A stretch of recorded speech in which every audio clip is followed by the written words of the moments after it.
All right, what is up, A to Z Sports? We're here, Titans Camp Live. Sam Phelan with Buck Rising from St. Thomas Sports Park. Titans just wrapped up joint practice with the Arizona Cardinals. I spent some time with the defense. Buck was around the Titans offense for the day. And we have some Titans highlights for you, the storylines coming out of camp, and a few position battle updates as training camp gets set to wrap up here. But before we get started, a reminder that all of our Titans Camp Live updates are brought to you by BuddyAllenCarpet1.com.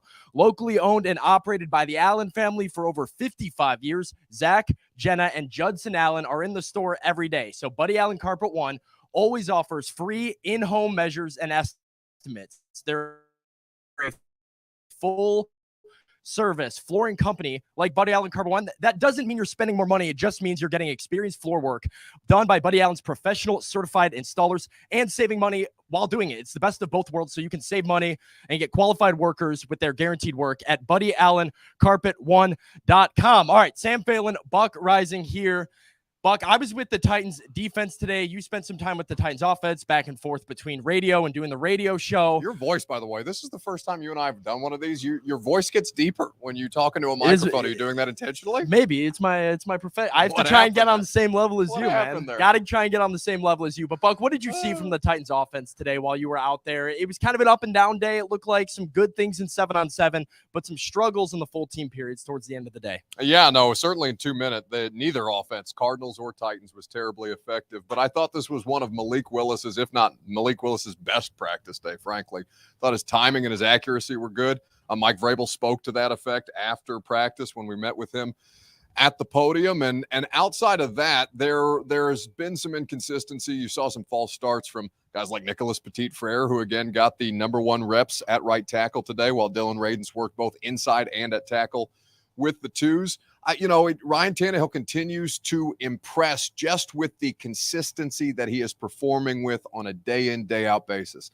No, he threw an interception today, but outside of some good plays that were made by the Arizona defense and a different-looking defense for them to work against, I thought that on the whole, you felt pretty comfortable with the kind of looks that Arizona was giving them and how they responded. That's what Tannehill said afterwards in the post-game press conference. Said the Cardinals were bringing them different looks they weren't prepared for, but also an opportunity, Buck, for some good practice tape to learn from, get ready for the games with a very unique, aggressive Arizona defense. And obviously on the defensive side of the ball, facing a quarterback like Kyler Murray, who can just make plays with his legs, not something the Titans defense has really seen to the level that Kyler Murray can do that yet. And that definitely made some difficult looks for the Titans defense, specifically the defensive backs. I talked to Caleb Farley about the struggles that they had. Here was my takeaway from watching the Titans defense, Buck. I want to know if you would agree with this statement.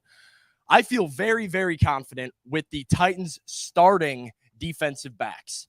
I am terrified about essentially everybody that's not one of the first 6 or 7 guys that they would put out there. I like Farley. I like McCreary. I like Fulton. I like what those guys have done. Chris Jackson had a very tough day today, and essentially the depth for the Titans secondary does not feel like it is where it needs to be at this point in the season. Yeah, I think corners, it's been a pretty stable group. Buster Skrine retiring is not inconsequential for all this because he gave them some really good snaps in a couple of different positions when he was thrown into action last year.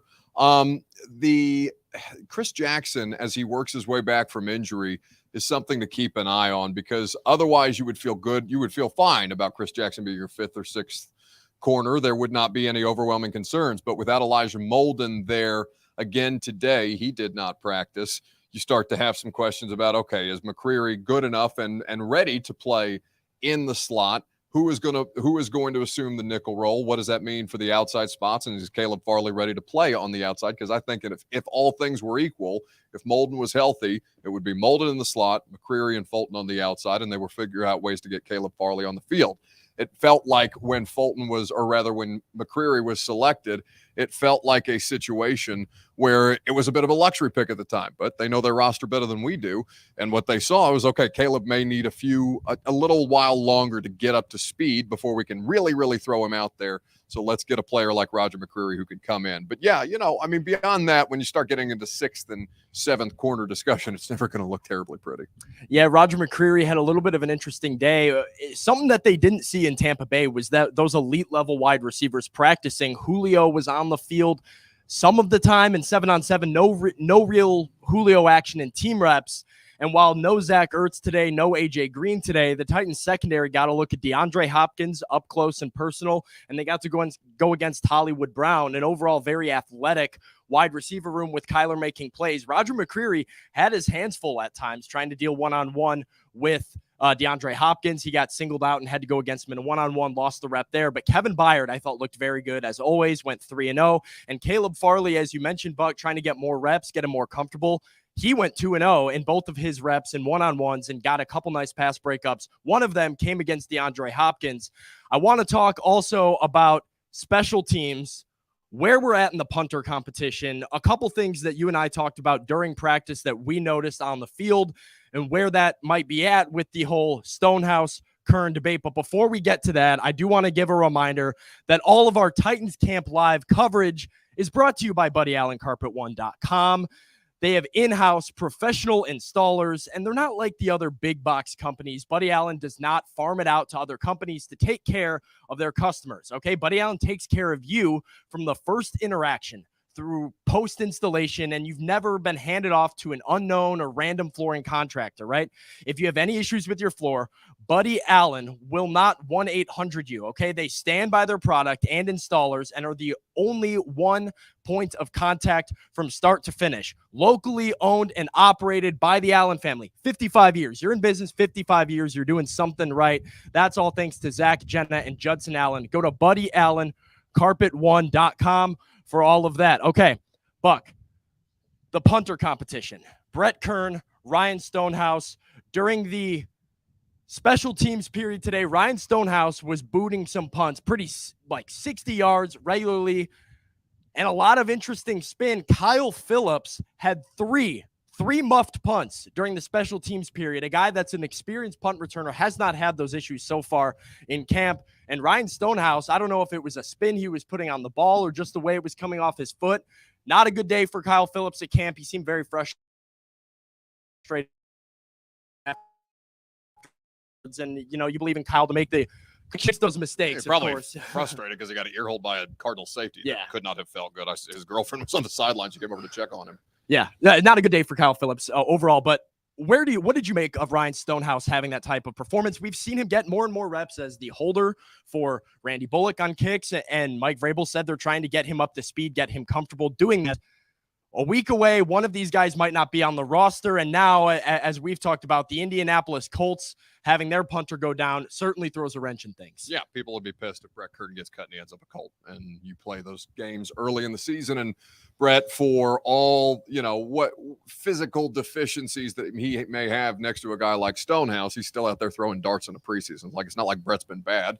In fact, Mike Vrabel spoke to that effect on after the game on Sunday in the Sunday recap press conference, basically that Brett Kern has been looking better as far as getting it off, getting the punt off and being efficient, and the blocking in front of him has been better, which is not inconsequential for either of these guys. If you guys remember the 2020 season and how badly that Colts Thursday night football game spun out of control because they had some dude that was driving for FedEx at the time come in while Brett was dealing with something going on with his wrist.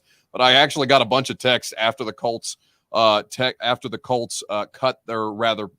dealing with an Achilles situation with their punter. And it was pretty funny to me the way that it was phrased by somebody that I was talking to.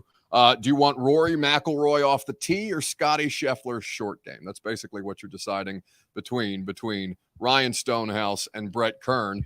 And, you just have to make a decision. Is $2.75 million worth saving if it means that you're dealing with an unrefined product in a year where you are as good as you're going to be or have been in quite some time? and can legitimately make a push at this thing, especially when the other guy could end up playing for the Colts. Yeah, I mean, I think the question that I keep asking, which I'd like to hear your take on this too, but I think it could be a factor if you're John Robinson and Mike Vrabel making this decision, is I think there's a level of control that might play a factor here too, where you might know, okay, letting Brett Kern go puts him possibly in Indianapolis, which you obviously don't want and nobody wants to see. But the idea of, Ryan Stonehouse can be your punter for the next 5 years if things keep going well. You've loved what you've seen from him, and he's a young guy with control that has a long career in front of him where you might be willing. Are you willing to trade 5 years of Ryan Stonehouse for 1 year of Brett Kern? Do you think that's another factor that could play into the decision-making when come cut day? Sure. Yeah. I mean, I get that. And but you can stash these guys on the practice squad. I don't think it's as big a deal as we're making it, unless they don't protect whomever they end up cutting. If they cut Stonehouse and they keep him on the practice squad and they ride it out with Kern, you can protect 4 players on the practice squad every week. That applies to a guy like Logan Woodside. It applies to a guy like Ryan Stonehouse for, places where it's already crowded, defensive line or wide receiver. They're going to have some options to keep these guys around in some form or fashion, even beyond the 53 cut. Yeah. So that's kind of the rundown from today. Tomorrow, we've got joint practices again, but Buck, it's not going to be as, energetic, as much action as there was today. There was a lot of really have joint practices because the Cardinals are at Vanderbilt and the Titans are here. Yeah, so they're in town, but Mike Vrabel said him and Cliff Kingsbury were in open communication, and there wasn't as much head-to-head going on today as there was when Tampa was here. That's a lot of injury concern. I think Austin noted during practice earlier that the Cardinals had 8 defensive backs running one-on-ones and 7-on-7 reps, and that includes both their cornerbacks room and their safeties. They just had a lot of guys not suited up for practice today. I just don't think they traveled a bunch of dudes. J.J. Watt tested positive for COVID a couple of days before they ended up making this trip. I'm sure that's not inconsequential for why they're trying to keep so much distance between these teams. At this point, the 3 of their starting offensive linemen are dealing with injuries in some form or fashion. I looked at the sideline for the Cardinals today, and it just felt like a lot of them didn't make the trip. So they're taking this about as seriously as a third preseason game needs to be taken seriously. So another practice tomorrow and a third preseason game tomorrow. You might see a little bit less of the starters maybe in the third game. Ryan Tannehill kind of teased maybe playing if Mike Vrabel wanted him to. I don't see that really happening. Were you there for Lawan being asked if he wanted to play more in the preseason? Yeah, I'll do whatever Vrabel wants me to do. Yeah, exactly. That seems to be for playing in the preseason. That seems to be the consensus so far. But there are some guys with jobs on the line. We'll keep our eyes out on Ryan Stonehouse, on Brett Kern as that game goes on. The offensive line depth. Des Fitzpatrick, some of the defensive backs, all the storylines that we've been talking about are going to unfold. Got to be down at 53 by Tuesday, and a lot of that might be determined by both special teams, the waiver wire, and what happens on Saturday night. So Sam Phelan, Buck Rising here, Titans Camp Live on A to Z Sports. Thanks for tuning in. We'll be back tomorrow with more coverage. See you guys later. See you tonight.